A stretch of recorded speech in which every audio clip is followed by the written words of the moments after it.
রবি একদম সাধারণ ছেলে, না কোনো বড় স্বপ্ন, না কোনো বিশেষ ট্যালেন্ট, একটা ছোট চাকরি আর একঘেয়ে জীবন। কিন্তু ওর ভিতরে একটা অদ্ভুত জিনিস ছিল, ও সব দেখতে পেত, না চোখে নয়, মনের ভিতরে। যখনই কেউ ওর সামনে আসতো, রবির মাথার ভিতরে হঠাৎ একটা ফ্ল্যাশ হতো, ওই মানুষটার আসল সত্যি দেখাতো। সে কাকে ঠকিয়েছে, কি নিয়ে ভয় পাচ্ছে, হাসির আড়ালে কি লুকোচ্ছে, সব। প্রথমে রবি ভেবেছিল সে পাগল হয়ে গেছে, কিন্তু একটার পর একটা ঘটনা যখন সত্যি হতে লাগলো, তখন বুঝল এটা কোনো দান নয়, অভিশাপ।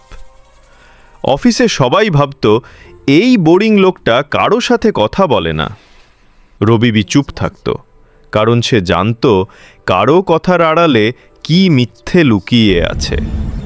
ম্যানেজারের ফেক হাসি, সহকর্মীর হিংসে, বন্ধুর বিশ্বাসঘাতকতা, সব স্পষ্ট দেখত।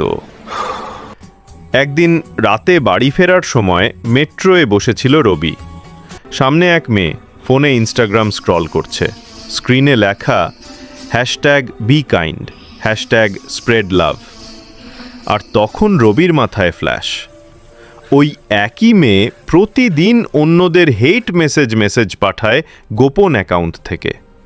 তুই কুৎসিত, মর্গে। বাইরে থেকে হাসছে, ভিতরে সম্পূর্ণ অন্ধকার। রবি চোখ বন্ধ করল, ভাবল সবাই এমন, নাকি আমি ভুল জগতে আছি। প্রতিদিন সোশ্যাল মিডিয়ায় স্ক্রল করত রবি। প্রতিটি প্রোফাইল যেন একটা মাস্ক পরা। বাস্তবে ক্লান্ত, হতাশ মানুষগুলো অনলাইনে যেন পারফেক্ট, সফল, সুখী। কিন্তু রবি জানত ওদের ভিতরে ফাঁকা শূন্যতা, অপরাধবোধ, হীনমন্যতা। ওর মাথা ভরে গেল। ফোনটা ভেঙে ফেলল, ইন্টারনেট ভেঙে ফেলল, ইন্টারনেট ছেড়ে দিল। একদিন ডায়েরিতে লিখল, সবাই বলে এআই সব দেখে, কিন্তু সত্যি কথা হলো আমি সব দেখি। কয়েক মাস পর এক রাতে রবি বারান্দায় দাঁড়িয়েছিল। আকাশে বজ্রপাত, আলো ঝলমল। একটা ছোট ড্রোন উড়ে গেল উপরে দিয়ে, নীল আলো টিমটিম করছে। রবি তাকিয়ে রইল, আর মাথায় শেষ একটা ফ্ল্যাশ এলো। System observing subject Ravi 07, observation complete. Rabi হেসে ফেলল, বলল, এখন বুঝি আমায়ও কেউ দেখছে।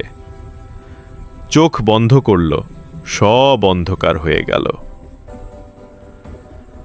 অর্থ: এই গল্পটা একটা মিরর, যেখানে মানুষ একে অপরকে অভিনয় দেখাচ্ছে, আর শেষমেশ এআই এসে সব